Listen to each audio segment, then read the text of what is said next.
ଆପଣ ଭଲ ଭାବରେ ଜାଣିଥିବେ ମଣିଷ ଛୁଆ ଅପେକ୍ଷା ପଶୁପକ୍ଷୀମାନଙ୍କ ଛୁଆ ଜଲ୍ଦି ବଡ଼ ହୋଇଯାଆନ୍ତି।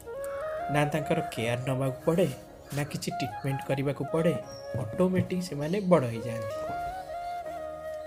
7 ଦିନ ଭିତରେ ଦେଖୁନାହାନ୍ତି କେଡ଼େ କେଡ଼େ ହେଇଗଲେଣି।